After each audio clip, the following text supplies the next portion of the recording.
السلام عليكم، اهلا بيكم في الحلقه 30 من بي تريبل ام بي، ووصلنا لاخر جزء واخر حرف بي بروسيس، واللي مش بس هنتكلم فيه عن عمليه الحقن، ولكن هنتكلم عن منهج كامل لتعلم الحقن. يعني مش هيبقى مجرد كلمتين عن الحقن او معلومه هنقولها وخلاص، ولكن ده هيبقى كورس كامل عن الحقن هنقدمه بشكل مجاني لكل الناس. يعني لو انت ما عندكش فكره عن الحقن خالص، هناخدك من ايدك واحده واحده، من اول ما تقف على المكنه تقدر تعمل ايه وتركب الآلة ازاي، وازاي تقدر تعمل السيتنجز بتاعت المكنه او ضبط المكنه لحد ما تطلع منتج نهائي وسليم. طبعا الموضوع ده اللي دايما بتسالونا عليه من اول ما ابتدينا سلسله حلقات بي تريبل ام بي، ودايما بيجي لنا اسئله على رسائل الصفحه خاصه بالحقن وفنيات الحقن، ولكن كان لازم نخليه في الاخر عشان هو كورس كامل زي ما قلنا، وكمان هو معتمد على كل الحلقات اللي قدمناها قبل كده، وعشان كده يفضل انك تكون شفت الحلقات اللي فاتت كلها. وعموما كل مره هنحتاج فيها معلومه من حلقه فاتت هنقول لكم عليها ونسيب لكم لينك الحلقه في المصادر. المنهج ده خاص بشركه تاو بلاست،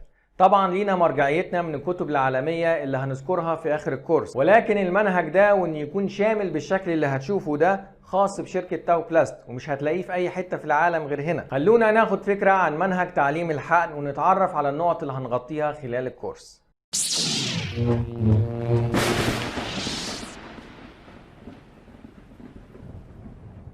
قبل ما ندخل في تفاصيل الكورس، خلينا نستعرض المحاور اللي فاتت ونشوف ايه علاقتها باللي جاي. بي تريبل ام بي قلنا ان هي الخمس محاور الاساسيه اللي بتقوم عليها صناعه البلاستيك، وقلنا في حلقه المقدمه اللي اللينك بتاعها في المصادر انك ممكن تتخصص في اي محور من الخمسه، مش شرط تشتغل فيهم كلهم. نفتكر كده مع بعض اول محور بي برودكت، وقلنا ازاي تقدر تعمل دراسه تسويقيه عن طريق الفور بيز، وازاي تقدر تختار لنفسك اكتر منتج مناسب ليك، وده في حد ذاته مجال عمل وممكن تتخصص فيه لوحده وتشتغل في التسويق او التجارة، ومش شرط انك تكمل في بقية المحاور وتبقى خبير في سلسلة معينة من منتجات البلاستيك وتبقى فاهم احتياجات السوق فيها ايه، وبالشكل ده ممكن تقود الصناعة من وراك، وحوالينا نماذج كتيرة ناجحة في المجال ده. تاني محور ام ماتيريال، ودي الحلقات من 4 ل 9، واتكلمنا فيها عن خصائص كل خامة ومميزاتها وعيوبها، وايه المنتجات اللي تقدر تطبقها او تنفذها عن طريق الخامة دي، وكمان ذكرنا في اخر كل فيديو بعض المعلومات الفنية اللي هنحتاجها في مرحلة الحقن اللي جاية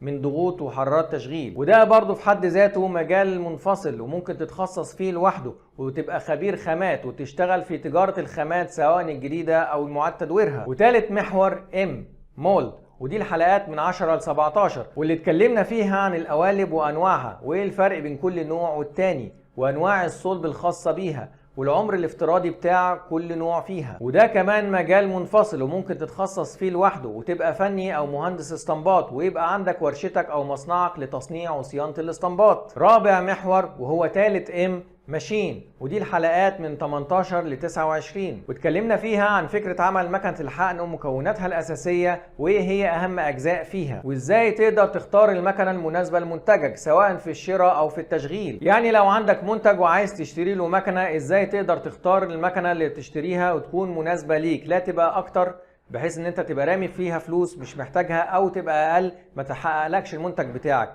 او لو انت عندك بالفعل مصنع او مسؤول عن قسم انتاج كامل في مجموعة من المكن، ازاي تقدر تختار المنتج او القالب اللي هيركب على المكنة بالشكل المطلوب، لا يبقى اكتر ولا اقل. واخيرا وليس اخيرا، ازاي تقدر تختار حجم الشيلر او المبرد اللي انت محتاجه لمصنعك. ده كان ملخص سريع للحلقات اللي فاتت. نيجي بقى لكورس الحقن.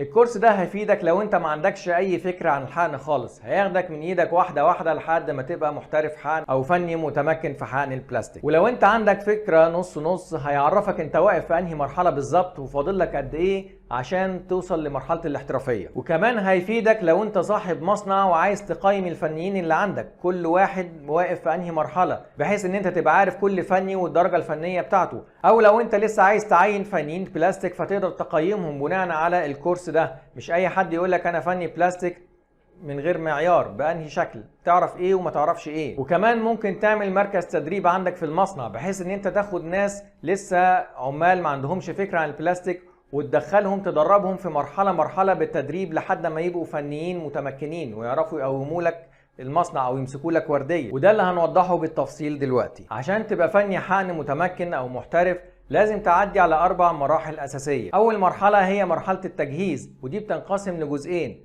مرحلة تجهيز القالب ومرحلة تجهيز الخامة، وكل واحدة فيهم بتنقسم لمجموعة نقط هنتكلم عليهم بالتفصيل أثناء الكورس. تاني مرحلة هي مرحلة التركيب، وفيها بتعرف ازاي تركب القالب على المكنة، شاملة كل التفاصيل الفنية اللي محتاجها عشان تحقق ده، وبرضه بتنقسم لمجموعة نقط هنتكلم على كل نقطة فيهم بالتفصيل أثناء الكورس. ثالث مرحلة هي مرحلة التجهيز ما قبل الحقن، بتعرف من خلالها ايه هي الاعتبارات الفنية اللي لازم تراعيها بعد تركيب القالب وقبل التشغيل، ودي برضه بتنقسم لمجموعة نقط هنتكلم على كل نقطة فيهم لما نيجي لها بالتفصيل. ورابع مرحلة هي مرحلة الحقن، وهنتكلم فيها عن فنيات الحقن من ضغوط وسرعات وتقسيماتهم ونقط التحويل بتاعتهم، ومجموعة تفاصيل تانية كتير هنتكلم عليها نقطة نقطة لما نجيلها وقتها برضو إن شاء الله. كل مرحلة من دول بتمثل قسم في الحقن، يعني مرحلة التجهيز ده قسم التجهيز اللي أول ما تعين حد جديد تقدر تشغله فيه وتدربه على الخامات وأنواعها وتجفيفها سواء درجة حرارة أو أزمنة، وعلى تجهيز القوالب وازاي يقدر يجهز القالب قبل التركيب. وتاني مرحلة هي مرحلة التركيب، يبقى عندك قسم تركيب وازاي تقدر تدربهم على ان تركيب القالب ده يبقى في اقل زمن ممكن، لان ده الزمن اللي المكنة معطلة فيه وغير منتجة، مفيش انتاج بيطلع منها، فبايدك ممكن يبقى ساعتين وممكن تخليه ساعة وممكن تخليه 10 دقايق. وتالت مرحلة هي مرحلة التجهيز ما قبل الحقن،